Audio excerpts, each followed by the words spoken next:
Deus. Parece bonito. Mas ele diz assim, somos deuses. E muitos acreditaram nisso. Eu li, para minha vergonha, todos os livros desse homem. Para minha vergonha. E essa loucura varreu a igreja na década de 80 e 90. Isso não é vida cristã, irmãos. Isso é triunfalismo vazio. Observe aqui, olha o que esse homem vai dizer. Volte comigo no versículo 5. Eu não me gabarei desse homem. Eu me gabarei desse homem, aliás. Mas não me gabarei de mim mesmo, a não ser das minhas fraquezas, ou das coisas que mostram as minhas fraquezas. E tinha muitas, irmãos. E você lembra que ele fala de um espinho doloroso. Essa é outra coisa que, quando eu ouço pessoas falando sobre o espinho na vida de Paulo, irmãos, graças a Deus, eu ainda tenho um bom coração, ele está aguentando firme, mas às vezes dá vontade de infartar. Fala, não pode. Tem pessoas que montaram assim, livros mesmo, uma definição que eles chamam de hermenêutica, para provar que o espinho na cara de Paulo era um problema que ele tinha nos olhos. Irmãos, por favor, vocês nunca tratem a palavra de Deus dessa forma, porque vocês não têm motivo. Porque você vê os irmãos que expõem a palavra de Deus aqui, a seriedade com que tratam a palavra de Deus. Existe uma ciência que nos ajuda a interpretar a palavra de Deus. A hermenêutica. Vem comigo aqui, por favor. Nesse mesmo capítulo 12, versículo 9, ele diz assim, então ele me disse, a minha graça te basta, porque o poder se aperfeiçoa na fraqueza. De boa vontade, mas me gloriarei nas fraquezas, para que sobre mim repouse o poder de Cristo. Agora, por favor, volte para o capítulo 11, versículo 30, segundo aos Coríntios 11, 30.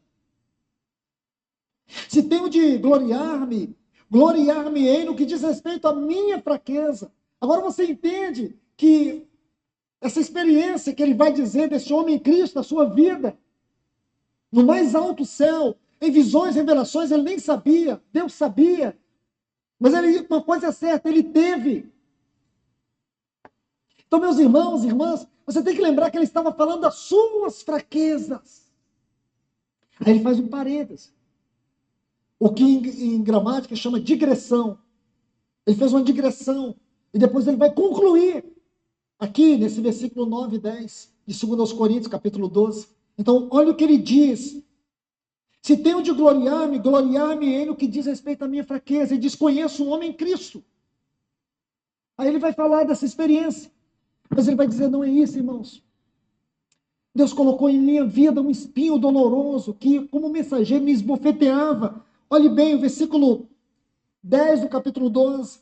Pelo que sinto prazer nas fraquezas, nas injúrias, nas necessidades, nas perseguições, nas angústias, por amor de Cristo. Porque quando sou fraco, então é que sou forte. Você vê aqui um homem paradoxal. Ele era fraco, ele era perseguido, ele tinha necessidades, angústias, perseguições, injúrias, prisões, açoites, rejeições. Ele sofria tudo isso, irmãos. Mas esse homem, que muitas vezes foi devastado por essas situações que ele chama de espinho na carne, por outro lado, ele era um homem que podia ter revelações, visões do Senhor. Ele podia ouvir palavras que ele não tinha capacidade de traduzi-las. Palavras inarticuláveis, pela profundidade, indizíveis pela grandeza. Isso é vida cristã. Você vai ver que isso é vida cristã. Mas o evangelho da prosperidade distorceu tudo isso. E surgiram outros movimentos, G12, G isso, G aquilo, tudo façanha maligna para tirar-nos do verdadeiro evangelho e da verdadeira vida cristã. Produziu toda uma geração de religiosos, onde Cristo não é mais o centro, onde Cristo não é tudo. Como que nós vamos preparar esta igreja para esse tempo final, para os dias que estão por vir? Se nós não pregamos o evangelho verdadeiro, não levamos eles a viverem, a amarem, a buscarem, viver do modo digno do evangelho, do modo digno de Cristo.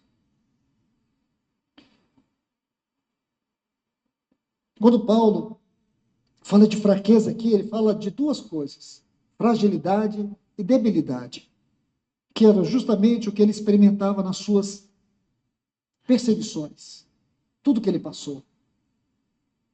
Ele via a sua própria fragilidade por um lado. Mas quando é que ele era forte? Ele era forte por causa da sua vida em Cristo. A sua vitória não era vencer as tribulações. A sua vitória é porque Cristo venceu a morte. Cristo venceu o inferno. Cristo venceu o pecado. Cristo venceu tudo e todos. A vitória dele era uma pessoa, não era uma condição. Não era uma experiência sobre alguma coisa. Era uma experiência de uma vida que vivia Cristo. Então você pode imaginar Paulo preso em Roma. Você pode imaginar os últimos dias dele. Como estava Paulo? Ele estava de cabeça erguida dizendo: combati o bom combate, acabei a carreira. Bom combate. Ele não morreu de cabeça baixa, frustrado. Porque ele era um homem que tinha visão celestial. Ele era um homem que tinha não só a visão, ele tinha a voz. Ele tinha a experiência de Cristo e a experiência de viver Cristo. Então, irmãos, irmãs, aqui em 2 Coríntios, capítulo 1, versículos 8 e 9, está assim. 2 Coríntios, capítulo 1, versículos 8 e 9, diz assim: irmãos, queremos que saibam das aflições pelas quais passamos na província da Ásia.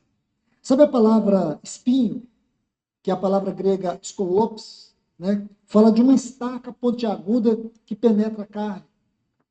Essa palavra aqui, a tradução é isso, uma estaca pontiaguda que penetra a carne. Então ele diz assim: irmãos, queremos que saibam das aflições pelas quais passamos na província da Ásia. Fomos esmagados e oprimidos, além da nossa capacidade de suportar. E pensamos que não sobreviveríamos. De fato, esperávamos morrer. Mas como resultado, deixamos de confiar em nós mesmos e aprendemos a confiar somente em Deus, que ressuscita mortos.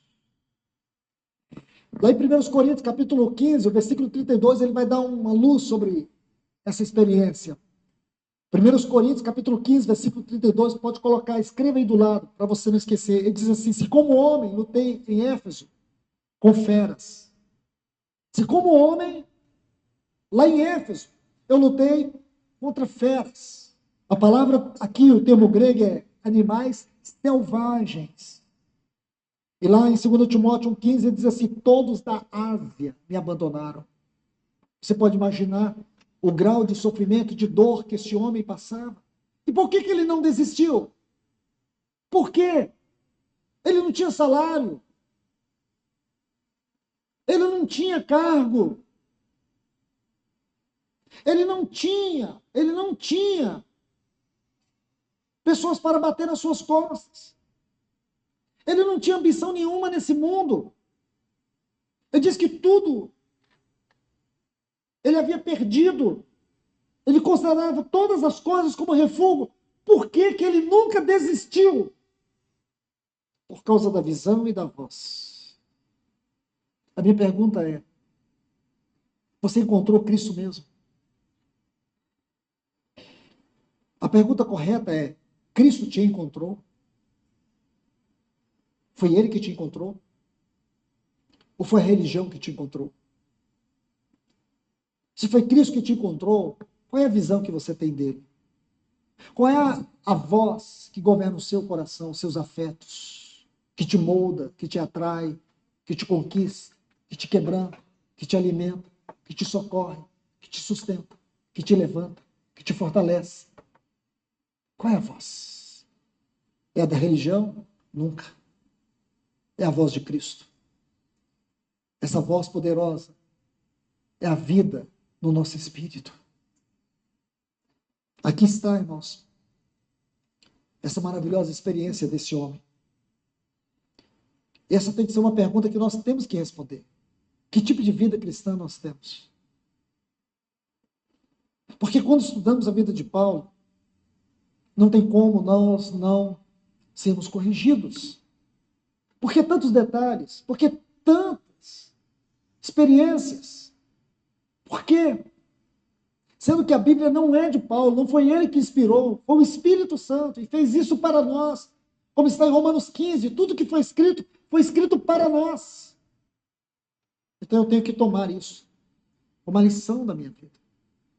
Que tipo de vida cristã eu tenho que ter? Aqui está um modelo de um homem que teve a vida cristã, que experimentou a vida cristã. É a vida de um homem em Cristo. Se nós queremos ser uma igreja bíblica, nós precisamos ser cristãos bíblicos. Nossa conversão tem que ser bíblica, não tem que ser religiosa. Nós não temos que ter nenhuma forma de hipocrisia no nosso coração. Porque você vê hoje as pessoas